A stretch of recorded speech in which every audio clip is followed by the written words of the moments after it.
حضرت عبداللہ ابن عمر رضی اللہ تعالیٰ عنہ حضرت عمر کے صاحبزادے ہیں، مکہ مکرمہ میں ان کی قبر ہے۔ میں نے جب انہیں پڑھا تو مجھے ان سے بڑا پیار ہو گیا، لیکن آپ کو پتہ ہے وہاں جا کے کسی شخص کا مزار تلاش کرنا یا پوچھنا ایک مشکل کام ہوتا ہے۔ تو ایک دفعہ میں مکہ شریف میں حاضر تھا، تو ایک گاڑی والا ڈرائیور مجھے کہنے لگا کہ مولانا میں آپ کو جانتا ہوں، مجھے آپ سے محبت ہے، ایک بات بتاؤں آپ کو؟ میں نے کہا بتاؤ۔ کہنے لگے حضرت عبداللہ ابن عمر کی قبر دیکھنی ہے۔ میں نے کہا یہ تو نہیں کہہ رہا، یہ کسی نے بندوبست کرایا ہے، یہ اللہ نے تیرے دل میں بات ڈالی ہے، یہ ہو گیا، تو لے چل مجھے۔ حضرت عبداللہ ابن عمر کو نبی پاک نے فرمایا تھا راجل صالح، یہ نیک بندہ ہے، یہ متقی آدمی۔ حضرت عبداللہ ابن عمر رضی اللہ تعالیٰ عنہ سیدنا فاروق اعظم رضی اللہ تعالیٰ عنہ کے صاحبزادے ہیں، اور ان کی ہمشیرہ سیدہ حفصہ رضی اللہ تعالیٰ عنہ حضور کی زوجہ محترمہ ہے۔ ایک دن اپنی ہمشیرہ سے کہنے لگے کہ نبی کریم صلی اللہ تعالیٰ علیہ وسلم گھر میں آئے نا، اور اگر حضور غم امت میں پریشان نہ ہوں، طبیعت کو حشاش بشاش دیکھو، تو ذرا پوچھنا تو صحیح حضور کا میرے بارے میں کیا خیال ہے، پوچھنا تو صحیح کہ کریم کی بارگاہ میں میرا کیا مقام ہے، میرے بارے میں حضور کیا فرماتے ہیں۔ اب بہن کو کام بتائے، اور بتائے بھی بھائی، اور پھر بہن وہ کام نہ کرے، یہ تاریخ میں ہوتا نہیں۔ حضرت عمر فاروق رضی اللہ تعالیٰ عنہ کی صاحبزادی ام المومنین رضی اللہ تعالیٰ عنہ فرماتی ہیں کہ میں تو بس منتظر تھی، انہوں نے تو کہا تھا نا کہ اگر تم حشاش بشاش دیکھو تو بات کرنا، لیکن حضور تشریف لائے،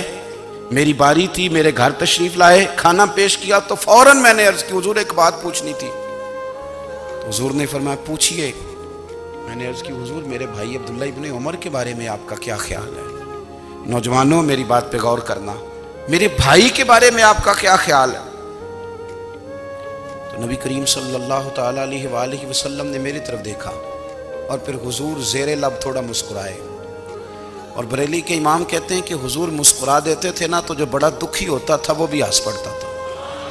اب سوال پیدا ہوتا تھا کہ پھر تو اس مسکراہٹ کے لیے انتظار کرنا پڑتا ہوگا کئی مہینے کہ حضور مسکرائیں تو رونے والے ہنسیں، تو اعلیٰ حضرت فرماتے نہیں، انتظار نہیں کرنا پڑتا، یہ مسکراتے رہنا تو حضور کی عادت ہے۔ جس کی تسکین سے روتے ہوئے ہنس پڑے،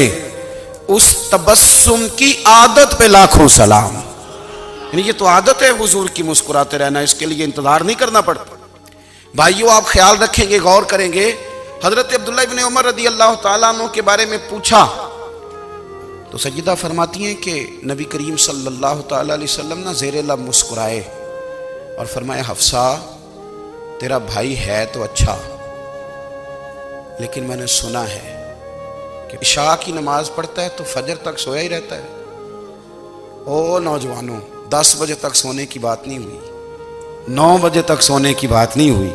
11 بجے اٹھنے کی بات نہیں۔ حضور فرمانے لگے میں نے سنا ہے کہ عشاء کی نماز پڑھ کے سو جاتا ہے اور فجر تک سویا ہی رہتا ہے، اسے چاہیے کہ تہجد کے وقت اٹھا کرے، اللہ کی بارگاہ میں حاضر ہوا کرے، آہوزاری کرے، سجدے کرے، عبادت کرے، اٹھتا ہے اور فجر میں جا کے اٹھتا ہے۔ حضرت جناب حفصہ رضی اللہ تعالیٰ عنہ کہتی ہے میں نے جناب عبداللہ ابن عمر کو پیغام دیا اور میں نے کہا میرے جوان بھائی سن، نبی پاک نے فرمایا ہے تو اچھا پر تہجد میں نہیں اٹھتا، نفل نہیں پڑھتا۔ او میری ملت کے جوانوں، مزہ نہیں آ جاتا جب ساری دنیا سوئی ہو، ساری دنیا،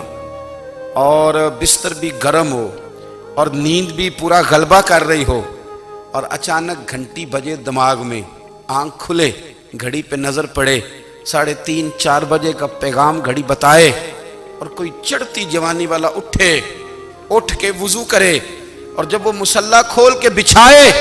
تو مدینے والے محبوب کہتے ہیں کہ ہر نماز پہ رب ثواب دیتا ہے، اور جو اٹھ کے تہجد کی نماز پڑھے اسے دیکھ کے تو رب مسکراتا ہے، جو اس کی شان کے لائق ہے، جو اس کی شان کے لائق، وہ مسکراتا ہے، خوش ہوتا ہے کہ میرا بندہ تہجد میں اٹھ گیا، وہ مسکراتا ہے۔ کاش ہماری صبحیں کبھی اپنے مالک کے نام ہو جائیں، کاش کے صبح۔ حضرت ابو الحسن رحمۃ اللہ تعالیٰ علیہ حضرت معاذ ابن جبل رضی اللہ تعالیٰ عنہ کے پاس بیٹھا کرتے تھے، فرماتے ہیں ان سے جو پیار بڑھا تو پھر میرا مصلی سے بھی بڑھ گیا۔ تابعی ہیں، فرماتے ہیں صحابی رسول سے محبت ہوئی تو ذکر سے بھی ہو گئی، پھر درود شریف سے بھی ہو گئی، محبت ان سے بڑھی تو پھر اللہ نے مسجد کا پیار بھی بڑھا دیا۔ آپ فرماتے ہیں کہ میری ہر وقت طبیعت چاہتی تھی کہ بس اللہ اللہ کروں، بس اللہ اللہ کروں، بس نہ میں ذرا تھوڑی جان چھڑاؤں لوگوں سے، کوئی 10 منٹ ملے تو میں کچھ 4 نفل پڑھ لوں، میں تھوڑا سا نہ بچوں لوگوں سے، اور مجھے تسبیح ملے تو میں نہ کچھ 400-500 دفعہ استغفار پڑھوں، سبحان اللہ، الحمدللہ، اللہ اکبر، لا حول ولا قوت الا باللہ، میں نہ تسبیحات پڑھوں۔ فرماتے ہیں کہ بچے تھے گھر میں 6-7، غربت تھی، کام ملتا کوئی نہیں تھا، اور میں کام چور نہیں تھا، کام ڈھونڈتا تھا، پر اللہ کی قدرت کے کام نہیں ملتا تھا۔ فرماتے ہیں کہ میں نے ایک دن اپنی اہلیہ سے کہا کہ آج میں پھر جاتا ہوں کام ڈھونڈنے، تو میری بیوی بڑی فرما بردار تھی، پر اس دن نہ غربت کے ہاتھوں تنگ آ کے کہنے لگی آج نانا کوئی تو چیز لے کے آیا، تو مجھ سے بچوں کی بھوک نہیں دیکھی جاتی ہے، سب روگاں دا روگ محمد جس دا نام غریبی، کنڈ بلا کے لنگ جاندے نہیں دوست یار قریبی، آج نہ کچھ لے کے آیا تو میں بچے لے کے میکے چلی جاؤں گی۔ شیخ فرماتے ہیں کہ میں بڑا پریشان گھر سے نکلا، پر میں نے صبح سے لے کے زور تک کام ڈھونڈا، کام ملا کوئی نہیں، تو میرے دل میں خیال آیا چلو کام نہیں ملتا تو اللہ اللہ تو کرے نا، چلو بندوں کی مزدوری نہیں ملتی تو رب کریم کی عبادت ہی کرتے ہیں۔ فرماتے ہیں کہ میں نے نا فرات کے پانی سے وضو کیا، نہر کے، شدید دھوپ تھی، ساتھ ریت تھی،